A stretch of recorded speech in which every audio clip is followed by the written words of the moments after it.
જો એવું કહેવામાં આવે કે પૈસાની પાછળ ભાગવાનું બંધ કરી દો અને પૈસા આપોઆપ આપણી પાછળ આવશે, તો કદાચ આ સાંભળવામાં થોડું વિચિત્ર લાગે, ખરું ને? પણ આજની આ ચર્ચામાં આપણે એક એવું વાસ્તવિક સત્ય સમજવાના છીએ જે પૈસા કમાવા વિશેની આપણી આખી વિચારધારાને મૂળમાંથી બદલી નાખશે.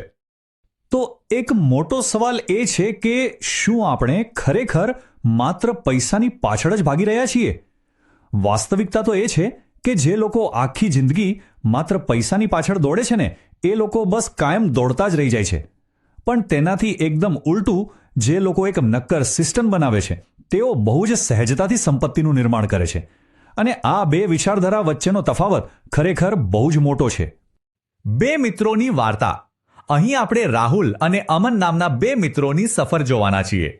રાહુલ પાસે ડિગ્રી છે અને તે નોકરી કરીને પગારની રાહ જુએ છે, જ્યારે અમન કંઈક નવું શીખીને શૂન્ય આવકથી બહુવિધ આવકના સ્ત્રોતો ઊભા કરે છે.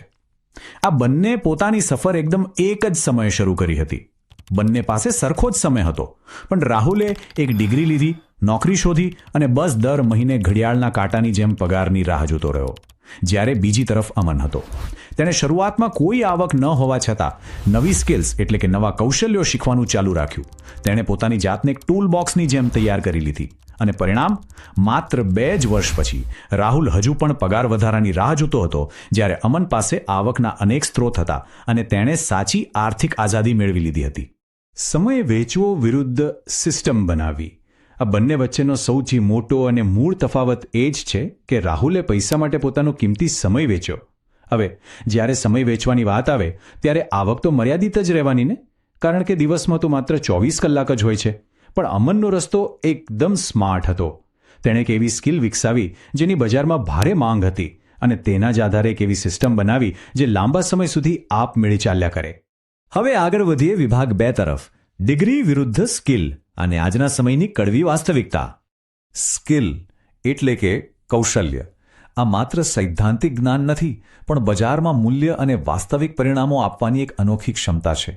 આજની યુવા પેઢી માટે આખી રમત હવે સંપૂર્ણપણે બદલાઈ ચૂકી છે. ખરેખર સ્કિલ કોને કહેવાય? એ માત્ર કોઈ ચોપડિયા જ્ઞાન પૂરતું સીમિત નથી. ઉદાહરણ તરીકે video editing, digital marketing, copy writing, coding અથવા તો ટ્રેડિંગ. આ બધી જ એવી સ્કિલ્સ છે જે વ્યક્તિને એક વાસ્તવિક તાકાત આપે છે. આ એવી વસ્તુ છે જે બજારના લોકોને આપણી સાથે કામ કરવા માટે મજબૂર કરી દે છે. આ વાક્ય બરાબર ધ્યાનમાં રાખવા જેવું છે.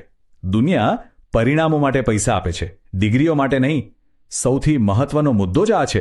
એક કાગળની ડિગ્રી કદાચ કોઈ નોકરીના ઇન્ટરવ્યૂના દરવાજા સુધી તો પહોંચાડી શકે, પણ એક નક્કર સ્કિલ જ સાચી આર્થિક સ્વતંત્રતા અપાવે છે. આજની મોટી અને આધુનિક કંપનીઓને એ વાતથી કોઈ ફરક નથી પડતો કે કોણે ક્યાંથી અભ્યાસ કર્યો છે. તેઓ માત્ર એટલું જ જુએ છે કે કોની પાસે એક મજબૂત પોર્ટફોલિયો છે અને કોણ તેમને વાસ્તવિક પરિણામો લાવીને આપી શકે છે. વિભાગ 3. ટ્રેડિંગ શું આ એક કૌશલ્ય છે કે પછી જુગાર? પણ અહીં એક ખાસ વાત છે જે આપણે સમજવી જ રહી. આ કોઈ શોર્ટકટ કે જુગાર બિલકુલ નથી. જુઓ, ટ્રેડિંગને લઈને આપણા સમાજમાં બહુ જ બધી ગેરસમજો ફેલાયેલી છે.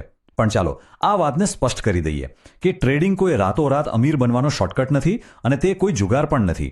જો કોઈ વ્યક્તિ અહીં પોતાના પૈસા તરત બમણા કરવાના સપના જોઈને આવે છે ને, તો સમજજો કે એ માત્ર પોતાના જ પૈસા સળગાવી રહ્યો છે.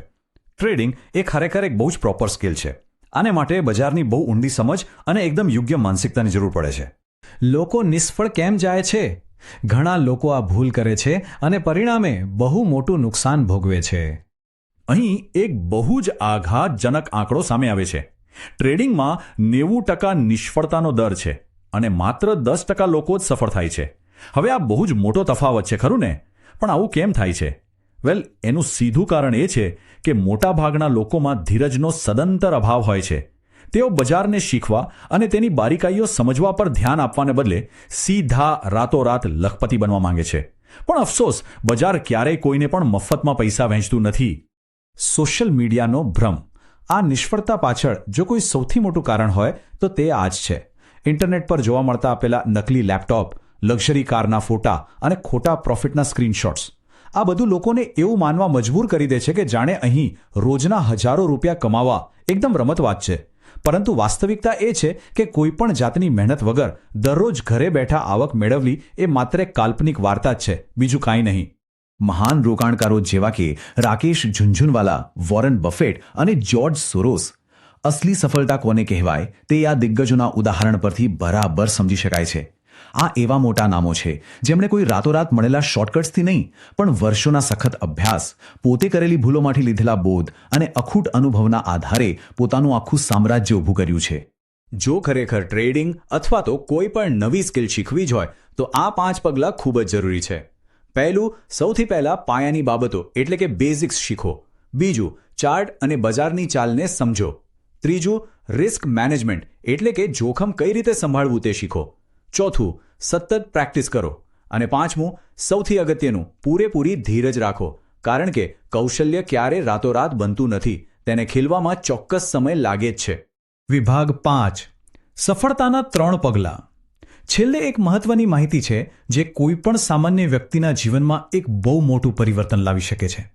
એક સ્કિલ પસંદ કરો, રોજના 1 થી 2 કલાક પ્રેક્ટિસ કરો અને 6 મહિના સુધી સતત કામ કરો. આ ખરેખર માત્ર 6 મહિનાનો એક એકદમ સ્પષ્ટ અને સચોટ માસ્ટર પ્લાન છે. પહેલું પગલું, આજે જ એક એવી સ્કિલ પસંદ કરી લો જેની બજારમાં સારી એવી માંગ હોય. બીજું પગલું, દરરોજ માત્ર 1 થી 2 કલાક પૂરી નિષ્ઠાથી તેની પ્રેક્ટિસ કરો. અને ત્રીજું પગલું, આવનારા 6 મહિના સુધી આ જ કામ એકદમ સતત કરતા રહો. બસ જો માત્ર આટલું જ કરવામાં આવે ને તો કોઈ પણ વ્યક્તિ સામાન્ય ભીડમાંથી એકદમ અલગ તરી આવી શકે છે અને પોતાની એક જબરદસ્ત ઓળખ ઊભી કરી શકે છે.